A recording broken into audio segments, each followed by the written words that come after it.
और इस वक्त मैं दिल्ली के पॉश इलाकों में से एक हजरत निजामुद्दीन इलाका यहां खड़ा हुआ हूं।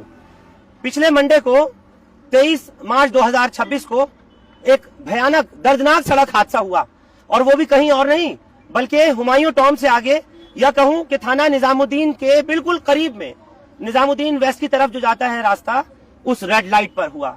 एक नामालूम गाड़ी उड़ाकर के चली गई माँ बेटे को और एक उनकी भांजी को। हालत इतनी खराब है अस्पताल में पिछले एक हफ्ते से कि माँ और बेटे जिस कंडीशन में पड़े हैं बस रब ही मालिक है। डॉक्टर्स कह रहे हैं कि दुआ की जरूरत है। खास तौर से जो बेटा है 9-10 साल की उम्र बताई गई है, उसकी हालत अल्ट्रा क्रिटिकल बताई गई है। लेकिन अब आप सोचकर देखिए जरा, इतना वीवीआईपी इलाका, सीजीओ कॉम्प्लेक्स जहां पर हो, जहां वीवीआईपी मूवमेंट हो, निजामुद्दीन ईस्ट जैसी जगह जहां न जाने कितने मंत्री और मुख्यमंत्री आते और जाते हैं, ऐसा इलाका कि जहां पर हुमायूं टॉम की वजह से आगे जाने वाला जो रास्ता है इंडिया गेट वगैरह, हर वक्त वीआईपी मूवमेंट रहती है। लेकिन हैरानी इस बात की है, पूरे देश की नंबर 1 कहलाई जाने वाली स्मार्ट पुलिस, दिल्ली पुलिस, अभी तक एक हफ्ता गुजरने के बाद भी पता नहीं लगा पाई कि आखिर माँ बेटे को और उनकी एक भांजी को किसने उड़ाया। तीनों लोग अस्पताल में पड़े हैं।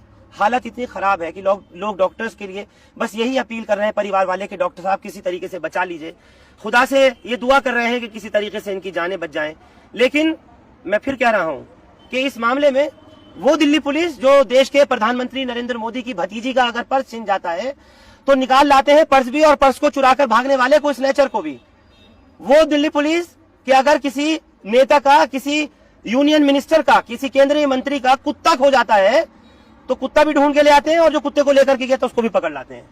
लेकिन अब तक अगर नहीं पता लगा पा रहे हैं तो ये नहीं पता लगा पाए कि आखिर इस परिवार को किसकी नजर लगी जिसने उड़ा दिया, कौन सी गाड़ी थी, किस रंग की थी।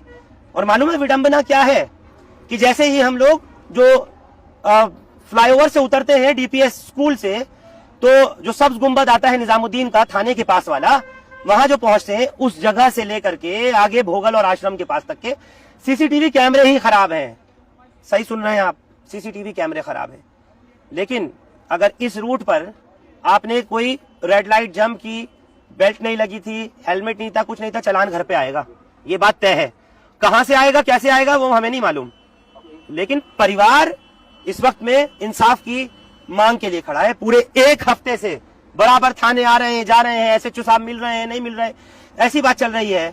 जो इन्वेस्टिगेशन अफसर हैं उनका भी ये कहना है और खुद एसएचओ का भी कहना है, अभी थोड़ी देर पहले मेरी बात हुई है उनसे, पंकज कुमार से, वो कहते हैं कि हम इस केस को बहुत जल्द हल कर लेंगे। यानी गाड़ी का, जिसका अभी तक नहीं पता